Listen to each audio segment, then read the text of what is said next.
Una autoridad espiritual no es una personalidad fuerte. Una autoridad espiritual no es ejercer control sobre otros necesariamente, no es autoritarismo. No es el que dice, yo soy el que mando, es que yo soy el líder. Una autoridad espiritual no es el que decide necesariamente solo. No es el que dice, es que aquí se hace lo que yo digo y punto. Una autoridad espiritual no es una dictadura. No se trata de un machismo cultural. No es dirigir con inflexibilidad. No es imponerse con enojo. Cuando tú te impones con enojo, eso demuestra es descontrol en ti. Así que todas estas figuras no son autoridad espiritual. Una autoridad espiritual tampoco es adoptar una posición de pasividad, es decir, esperar a que todo pase. No se trata de esperar a ser servido. Como soy la autoridad, entonces todos me sirven a mí. Tampoco se trata, una autoridad espiritual, de delegar, y en especial delegar la responsabilidad de la espiritualidad de mi hogar a mi esposa. No se trata de delegar tampoco la autoridad espiritual a mi iglesia. Dile a alguien ahí cerca, tú tienes autoridad espiritual.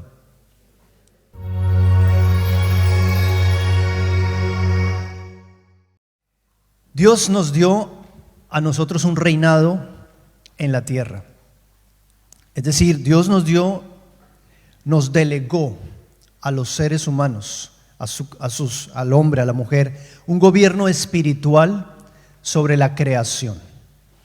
Y vamos a entrar en la palabra desde el Génesis capítulo 1, versos 26-28, donde la escritura nos dice: entonces dijo Dios, hagamos al hombre a nuestra imagen, conforme a nuestra semejanza, y señoree en los peces del mar, en las aves de los cielos, en las bestias, en toda la tierra, y en todo animal que se arrastra sobre la tierra. Y creó Dios al hombre a su imagen, a imagen de Dios lo creó, varón y hembra los creó. Y los bendijo Dios y les dijo: fructificad y multiplicaos, llenad la tierra y sojuzgadla y señoread en los peces del mar, en las aves de los cielos y en todas las bestias que se mueven sobre la tierra. Cuando Satanás entra a tentar al hombre y hace pecar a Adán y Eva, nosotros entregamos la autoridad que Dios nos había dado a nosotros como seres humanos a Satanás, al enemigo. Por eso la palabra describe a Satanás como el príncipe de este mundo. Y solamente la obra de Cristo trae esa restauración completa de la autoridad sobre nosotros.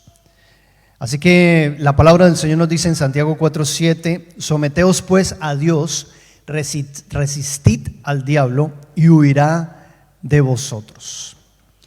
El Señor tiene la autoridad suprema, nos ha delegado autoridad, la perdimos cuando permitimos la intervención de Satanás, el pecado entró en nosotros, pero ¿cuántos saben que necesitamos restaurar esa autoridad? Amén.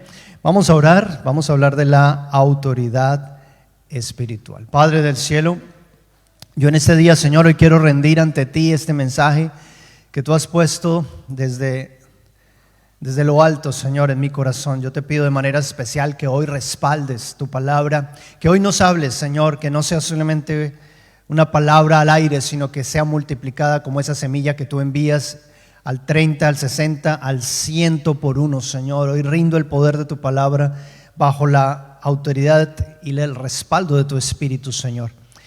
Y coloco este mensaje en tus manos en el nombre de Jesús. Amén y amén.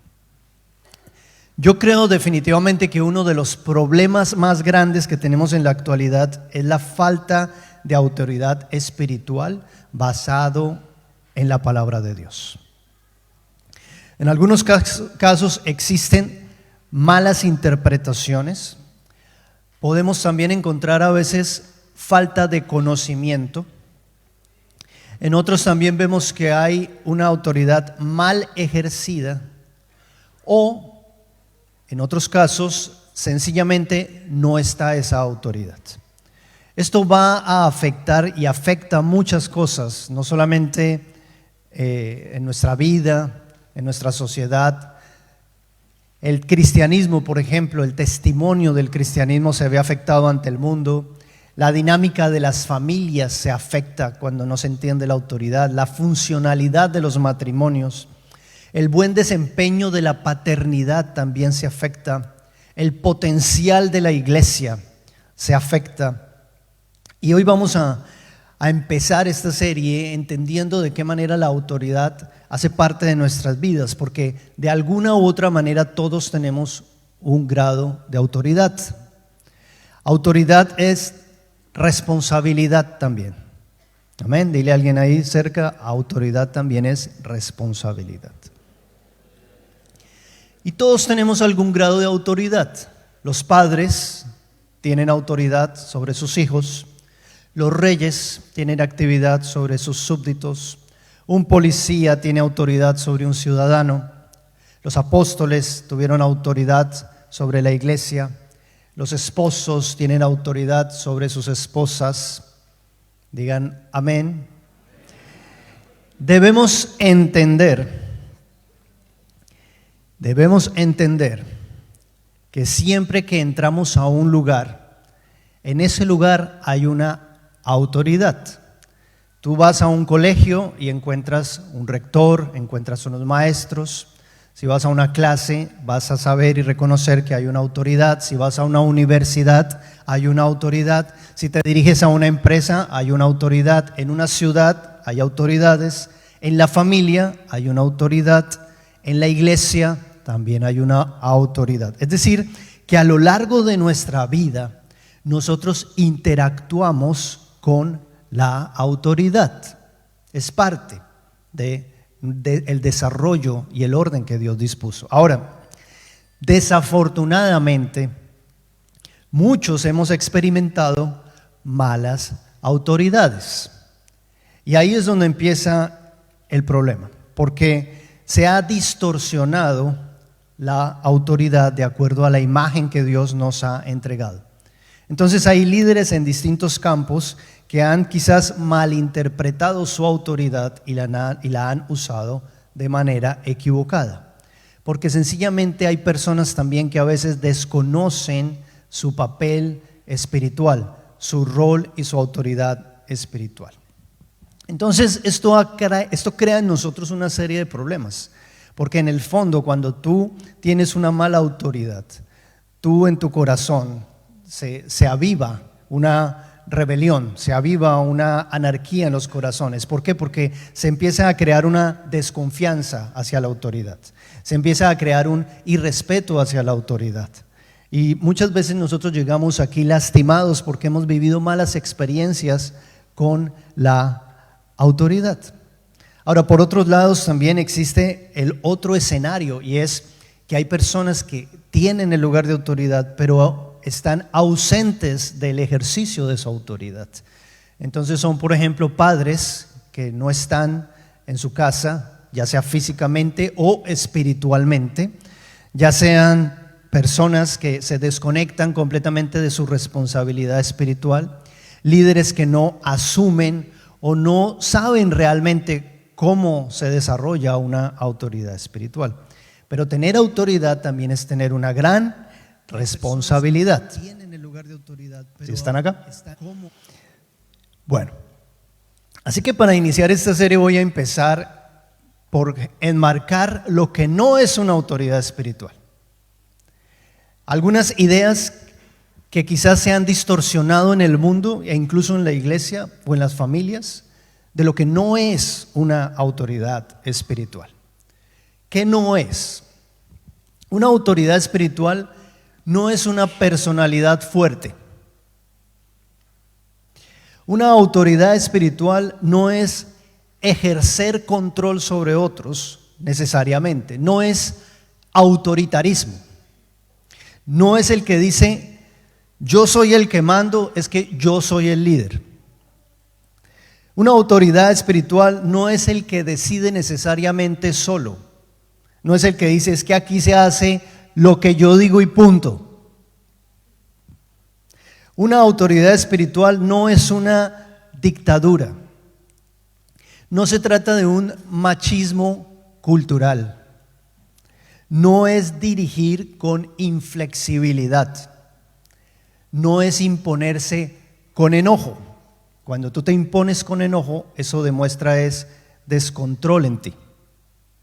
Así que todas estas figuras no son autoridad espiritual. Una autoridad espiritual tampoco es adoptar una posición de pasividad, es decir, esperar a que todo pase. No se trata de esperar a ser servido. Como soy la autoridad, entonces todos me sirven a mí.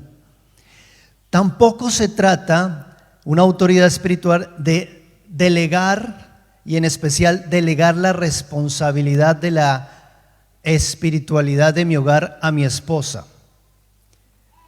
No se trata de delegar tampoco la autoridad espiritual a mi iglesia. Dile a alguien ahí cerca, tú tienes autoridad espiritual. Pero estas cosas no son autoridad espiritual. ¿Sí están de acuerdo conmigo?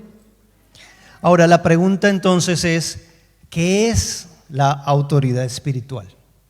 ¿De qué manera se desarrolla la autoridad espiritual? ¿Cómo se ve una persona que realmente está ejerciendo una buena autoridad espiritualmente? Y para esto voy a tocar algunos puntos. Primero, es estar bajo la autoridad de Cristo. ¿Qué es autoridad espiritual? Es estar bajo la autoridad de Cristo. Y ahí tenemos que entender que Cristo es el poseedor de la suprema autoridad. Amén. En Mateo 28, 18 nos dice la Escritura, y Jesús se acercó y les habló diciendo, toda potestad me es dada en el cielo y en la tierra. En otras versiones dice, se me ha dado toda autoridad en el cielo y en la tierra. Es decir, nos sometemos a la autoridad de Cristo. Cuando Jesús nos enseña a orar diciendo, venga a nosotros tu reino, lo que estamos declarando sencillamente es que tu autoridad venga sobre mi vida, venga sobre mi casa, venga sobre nuestra iglesia. Entonces, primer punto, dile al que tienes ahí a tu lado, estamos bajo la autoridad de Cristo. En segundo lugar, ¿qué es autoridad espiritual? Es estar bajo la autoridad también de la palabra de Dios, de la Escritura, de la Biblia. Es estar bajo la autoridad de las palabras de Dios. En 2 de Timoteo 3, 16, 17 dice la palabra, toda la Escritura es inspirada por Dios y es útil para enseñar, para redarguir, para corregir, para instruir en justicia, a fin de que el hombre de Dios sea perfecto, enteramente preparado para toda buena obra. ¿Cómo ejerce Cristo su autoridad? A través de su palabra. Y esto se ha presentado a veces a debate, porque muchas veces lo que ha ocurrido con el desarrollo y la historia de la iglesia es que ha llegado un momento donde han tomado la autoridad de la palabra, la han puesto a un lado y se han quedado solo con la autoridad de la iglesia. Por eso es que nosotros abogamos y decimos hay que volver a la autoridad de su palabra. Amén. Entonces estamos bajo la autoridad de Cristo, pero también estamos bajo la autoridad de su palabra. A través de su palabra, Cristo expresa su autoridad. Su gobierno es en amor, pero a través de la autoridad expresada a través de su palabra. Por medio de la palabra, Él nos santifica, Él nos corrige, Él nos purifica. ¿Cuándo lo hace? Cuando se predica, cuando escuchamos su escritura, cuando oímos un podcast, cuando lo compartimos, cuando la enseñamos. Todo eso hace parte de la autoridad de Dios y la autoridad espiritual. Entonces dile a la persona ahí a tu lado, estamos bajo la autoridad de la palabra de Dios. En tercer lugar, ¿qué es autoridad espiritual? Autoridad espiritual es reconocer que la autoridad que está en nosotros viene delegada primeramente ¿de quién? De Dios. Amén. Romanos 13, 1, 2 dice, Sométase toda persona a las autoridades superiores. ¿Por qué? Porque no hay autoridad sino de parte de Dios, y las que hay por Dios han sido establecidas. De modo que quien se opone a la autoridad o lo establecido por Dios, a lo establecido por Dios resiste. Y los que resisten acarrean condenación para sí mismos. Amén. Entonces ubícate en quiénes son tus autoridades, en la iglesia, en el hogar, en tu trabajo, en el colegio, en la universidad donde estás estudiando, y piensa en de qué manera reconoces esa autoridad, pero también piensa en el rol que quizás tú tienes en los espacios donde tú te mueves, donde tú tienes autoridad. Si tú eres padre, si tú eres esposo, si tú eres hijo de Dios, tenemos un grado de autoridad y un grado de responsabilidad delante del Señor. Ahora, la palabra usada en el Nuevo Testamento para esa autoridad es exousia, que significa poder legítimo y pleno para actuar. Es un derecho delegado por Dios, pero que está dispuesto a representar la voluntad de Dios y ejercer dominio espiritual. Es una posición legal y espiritual en Cristo, y siempre la autoridad espiritual va a estar alineada con la palabra de Dios. Amén. Ahora miremos un escenario. Tenemos a un instante donde Jesús está en el pretorio, y tenemos ese momento en donde Pilato le habla a Jesús y le dice de la siguiente manera. Dice Juan capítulo 19 versos 10-11. Entonces le dijo Pilato: ¿a mí no me hablas? ¿No sabes, le dice Pilato, no sabes a Jesús, que tengo autoridad para crucificarte y que tengo autoridad para soltarte? Y dice la Escritura que respondió Jesús y le dijo: ninguna autoridad tendrías contra mí si no te fuese dada de arriba. Por tanto, el que a ti me ha entregado mayor pecado tiene. Es decir, podemos ver en esta Escritura que Pilato era consciente de la autoridad que poseía. Él sabía qué autoridad tenía, pero él no reconocía en ese momento que esa autoridad que él tenía venía de parte del Señor. Y cuando eso pasa es cuando se ejerce una mala autoridad. Amén. Entonces entendamos primero que todas las autoridades vienen de Dios. Es decir, yo estoy bajo autoridad para ejercer autoridad. Amén. Entonces, miren lo interesante que es este tema. Para poderlo desglosar y entender de qué manera la autoridad espiritual fluye a través de cada uno de nosotros, yo he encontrado, he separado 5 grandes esferas o 5 grandes áreas en donde la autoridad espiritual viene a aplicar. Vamos a abordar esas 5 esferas en estas series que les estoy comentando. La primera esfera es la esfera personal. La segunda es la esfera familiar. La tercera es la esfera social y laboral. La cuarta es la esfera eclesial. Y la quinta es la esfera del mundo espiritual. Amén. Entonces, estos son los 5 dedos de la mano de Dios en los que Dios nos está entregando autoridad para ejercer correctamente la autoridad espiritual. Entonces, el día de hoy voy a iniciar por la primera de esas esferas. Hoy vamos a hablar de la esfera personal, ¿ok? La autoridad personal. ¿De qué estamos hablando acá? Hablar de una autoridad espiritual personal es hablar del gobierno interior. ¿Cuántos saben que necesitamos gobierno interior?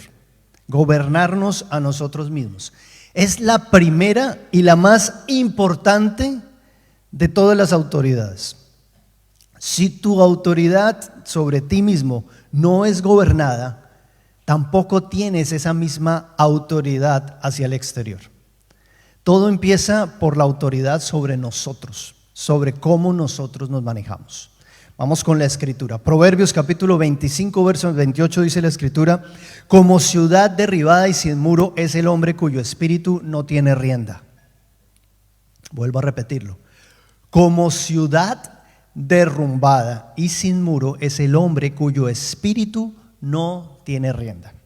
Así que la primera gran esfera en la que nosotros debemos ser muy conscientes de la autoridad que tenemos es la manera en la que nosotros nos controlamos a nosotros mismos. La ciudad sin murallas en la antigüedad correspondía con una ciudad que estaba completamente vulnerable al ataque de cualquier enemigo, completamente abierta, porque no tenía ningún tipo de defensa, de estructura alrededor.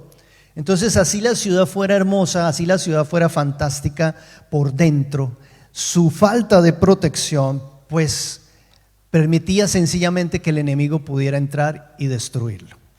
Entonces, cuando una vida no tiene dominio propio, que es parte del gobierno de nosotros mismos, pues sencillamente así hayan talentos, así hayan dones, así haya juventud, así hayan iniciativas, así haya un llamado de parte de Dios, si no hay ese autocontrol, sin ese gobierno interior, ¿qué es lo que va a pasar? Que vamos a estar expuestos completamente a cualquier ataque del enemigo. ¿Sí estamos acá? Entonces, ¿qué es lo que pasa? Que el primer gobierno empieza por nosotros. El primer gobierno empieza por el autocontrol.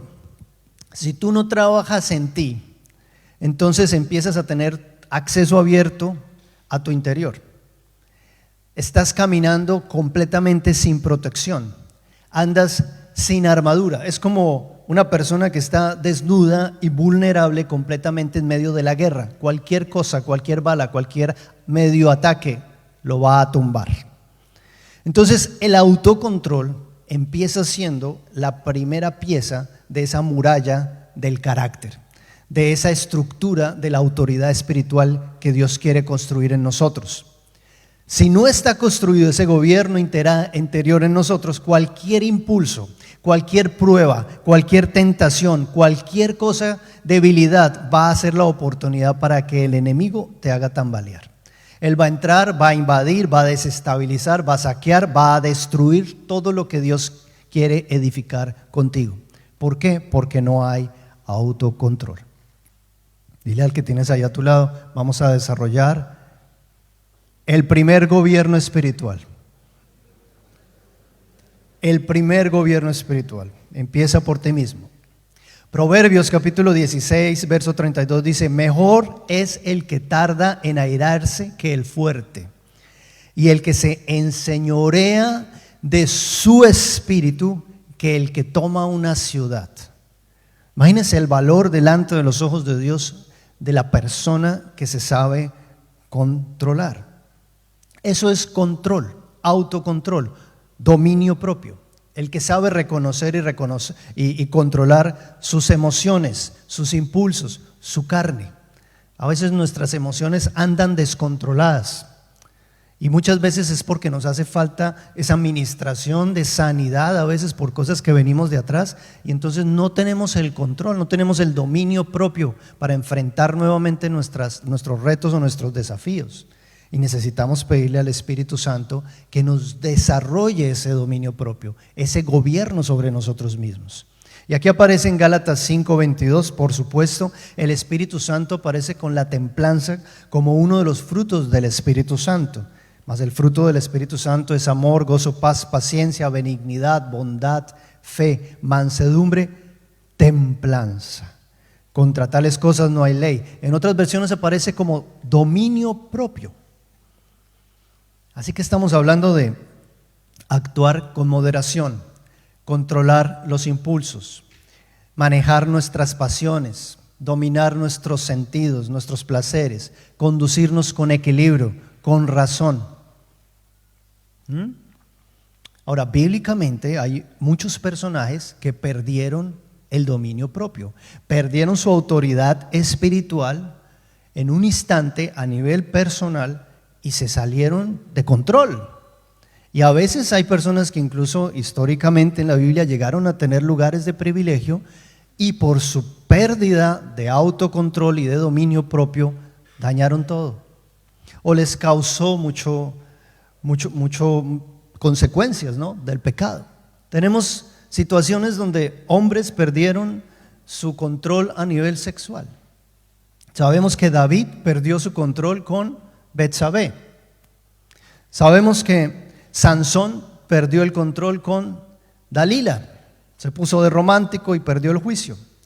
Sabemos que Salomón, admirado incluso con su sabiduría, perdió su control y terminó construyendo un harén y cayendo en idolatría.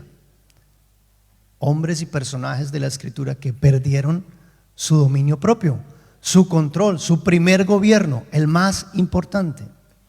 Ahora tenemos otros casos. Tenemos el caso de Moisés, que por impaciencia perdió también el dominio propio en un momento de su liderazgo.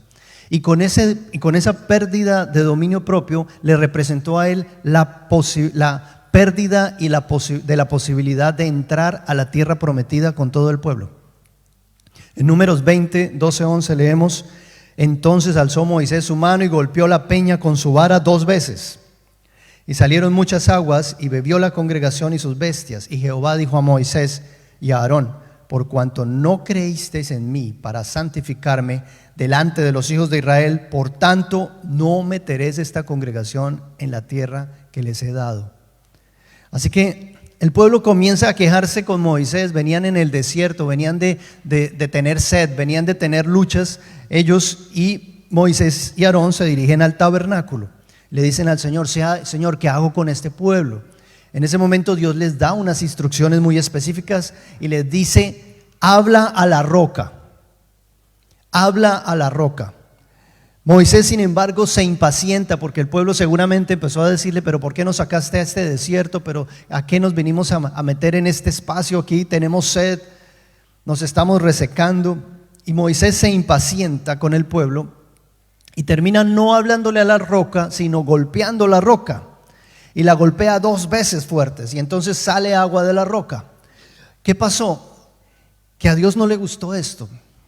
Primero, porque no estaba obedeciendo la orden de la manera en la que Él se la había entregado. Y segundo, porque al hacer esto prácticamente era como si Moisés estuviera llevándose la adoración al traer la bendición y el milagro sobre el pueblo. Entonces esto causa una serie de problemas, porque ya Dios mismo les cierra el paso a Moisés y Aarón a la entrada de la tierra prometida. Pero ¿qué pasó? Finalmente fue una falta de autocontrol, fue una falta de autogobierno. La pérdida de dominio propio le hizo perder la bendición.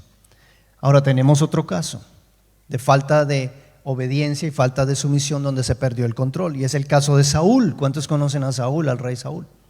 Lo mismo. Él perdió su autoridad espiritual y perdió el respaldo de Dios porque sencillamente hubo un momento en que salió de control. En 1 Samuel 15, 10, 11 dice: el Señor rechaza a Saúl. Luego el Señor le dijo a Samuel: lamento haber hecho a Saúl rey, porque no me ha sido leal y se ha negado a obedecer mi mandato. Al oírlo, Samuel se conmovió tanto que clamó al Señor durante toda la noche.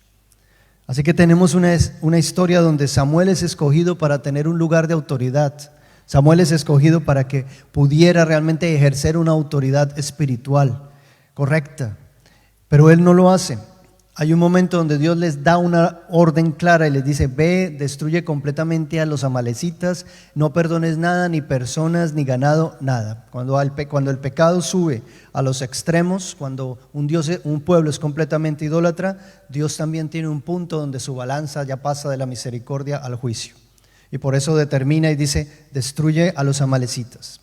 Ahora Saúl hizo 2 cosas contrarias a la orden de Dios. ¿Qué hizo? Le perdonó la vida al rey y dejó vivo a Agag en ese momento, y guardó lo mejor del ganado que habían conquistado para ellos.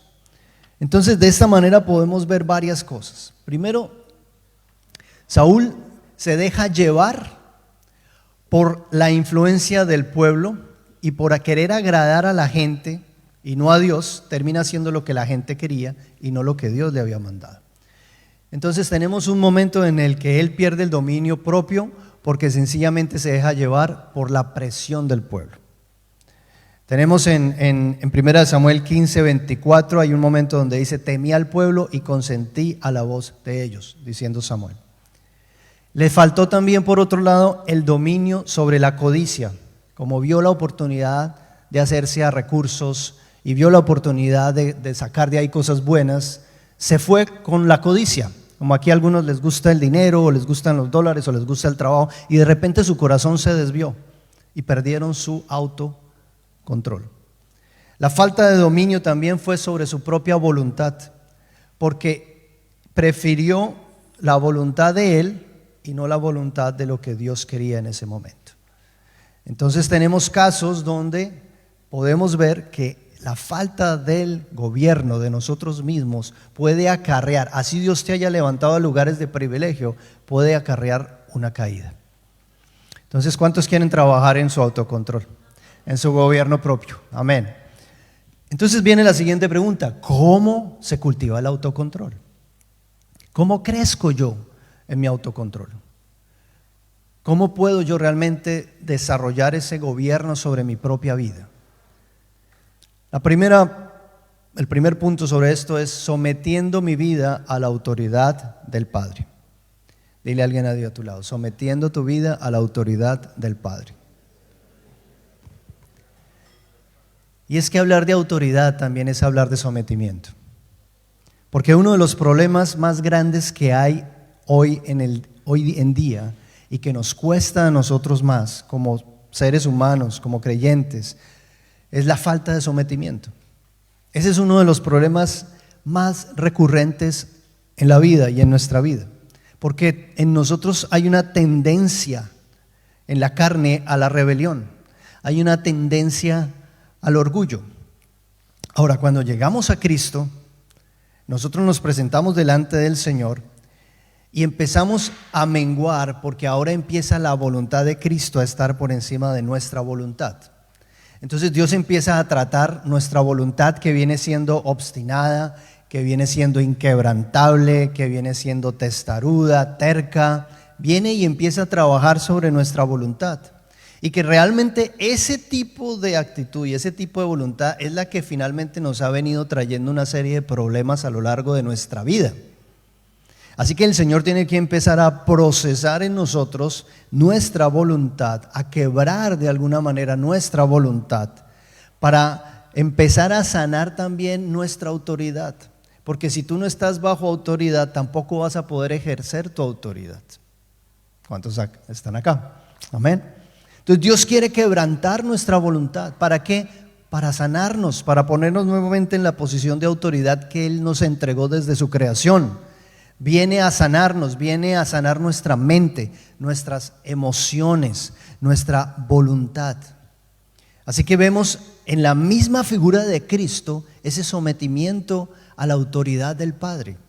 Lo encontramos en Juan 5:30, donde nos dice el Señor: no puedo yo hacer nada por mí mismo. Dice: según oigo, así juzgo, y mi juicio es justo, porque no busco mi voluntad, sino la voluntad del que me envió, la de el Padre. Amén. Y nosotros tristemente venimos acostumbrados a desafiar la autoridad. Nosotros venimos acostumbrados a burlarnos de la autoridad, a pasarla por alto, a irrespetarla. Muchos dicen: es que la ley se hizo para... Nosotros venimos acostumbrados a reírnos de la autoridad. Y aquí en Australia existe todo es up to you, pero no, todo es up to God. Es decir, no es necesario, no es lo que yo siempre quiero, es también contar con Señor, que es lo que tú quieres para mi vida o para mi momento. Amén. Entonces, si tú quieres tener autoridad, tienes que estar bajo autoridad. Y la primera autoridad es la autoridad del Padre. De ahí se cultiva el autocontrol. Tienes autoridad, dile a alguien ahí al lado, tienes autoridad cuando estás bajo autoridad.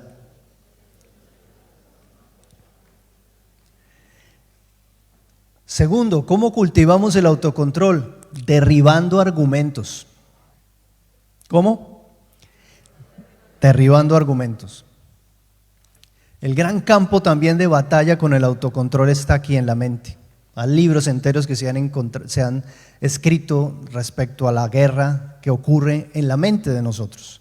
En 2 Corintios 10:5 nos dice la Escritura claramente: derribando argumentos y toda altivez que se levanta contra el conocimiento de Dios y llevando cautivo todo pensamiento a la obediencia de Cristo. Está diciendo la palabra llevar cautivo todo pensamiento, toda opinión, toda batalla interna. Es rechazar las mentiras del enemigo, de Satanás, las mentiras del mundo. Es derribar los engaños muchas veces del enemigo, esos dardos y esas ideas que manda, que a veces en el fondo están intencionalmente enviadas para causar destrucción de nuestros hogares, de nuestras familias, de nuestras relaciones. Hay que derrumbar los engaños del enemigo, hay que renovar mi forma de pensar, hay que llevar mi vida a la obediencia de Cristo, no permitir que ni el temor, ni la tentación, ni Satanás, ni el mundo tome el gobierno de mi casa o de mi vida, sino decirle al Señor: Señor, sé tú la autoridad sobre mi vida. Te invito a que seas el rey de mi vida. Te invito a que tu reino venga sobre mi casa. Amén.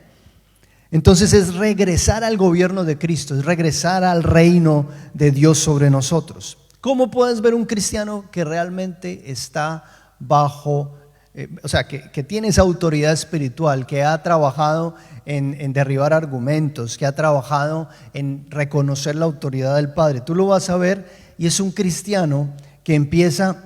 Antes quizás era esclavo de la pornografía, o era esclavo de adicciones, o era esclavo de vicios, pero ahora su autocontrol y el Espíritu Santo le ha dado un poder para romper y cortar con esas ataduras, con esas cadenas, y ahora su vida se vive en libertad, iglesia. Amén. Así se ve un cristiano que ha realmente ha pasado de una esclavitud y una adicción a las cosas del mundo, y ahora vive una vida en dominio propio. Está ejerciendo autoridad espiritual. ¿Cómo se ve un cristiano realmente que ha crecido en su autoridad espiritual? Es autodisciplinado, maneja mejor su tiempo, maneja mejor sus responsabilidades, sabe en qué momentos interviene o tiene autoridad y cuándo está sujeto a autoridad. Tiene orden en su casa, tiene comunión con Dios, se guarda en santidad, guarda su vida, su corazón. Un cristiano que está ejerciendo autoridad espiritual va a evitar situaciones donde sabe que puede ser tentado, donde sabe que su vida puede ser afectada. Vive conforme a su fe, es coherente entre lo que cree y lo que hace, lo que es en la iglesia y lo que es fuera de ella. Y sabe que cuando el temor, o cuando la oposición, o cuando la opresión espiritual, o cuando siente algo en el reino espiritual hacia él, o se enfría, él automáticamente empieza a acudir a declarar las verdades de la palabra de Dios. No pierde el control de sí mismo. No se deja llevar por el momento. Acude a la autoridad de Dios para ejercer su autoridad.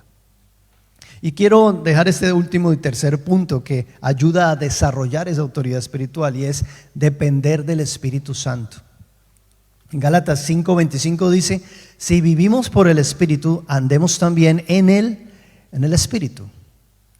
Es decir, la autoridad espiritual de forma personal, sobre el dominio propio, sobre el autocontrol, tiene mucho también que ver con nuestra relación personal con el Espíritu Santo. Mi relación cultivada con el Espíritu Santo va a producir tarde o temprano el fruto de templanza, el fruto de dominio propio.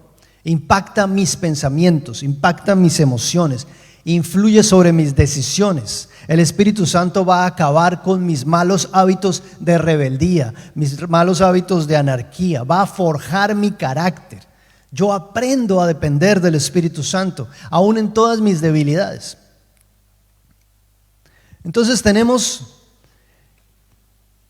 la autoridad espiritual como ese gran marco de lo que estamos tratando. Y debemos entender que la primera esfera la esfera personal, va a determinar que todas las demás esferas de las que vamos a hablar se vean impactadas. De esa depende todo, es la primera y la más importante. Entonces vamos a trabajar en esa autoridad espiritual inicialmente desde la persona. Hoy dejamos el mensaje y vamos a pedirle al Señor que ministre un poco en nosotros esa autoridad espiritual. En 8 días vamos a hablar de esa autoridad espiritual a nivel de la familia, en la esfera familiar y en la esfera social y laboral. Y en el último vamos a hablar de la esfera eclesial, la autoridad como iglesia, y la esfera en el mundo espiritual, ejercer autoridad sobre el mundo espiritual. ¿Cuánto les gustaría que profundicemos un poco más en la guerra espiritual? Vamos para allá. Pero tenemos que ir entendiendo la autoridad porque de la primera van a depender todas las demás. ¿Ok? Hay una esquina en Adelaida donde me encuentro con mi pueblo, un lugarcito medio viejo que al llegar sonrío al verlo. No es muy grande ni famosa, no sale en televisión, pero siempre que alabamos te conecta el corazón.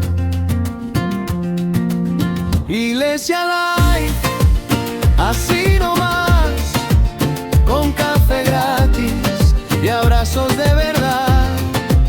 No somos santos, la verdad, pero intentamos amar un poco más.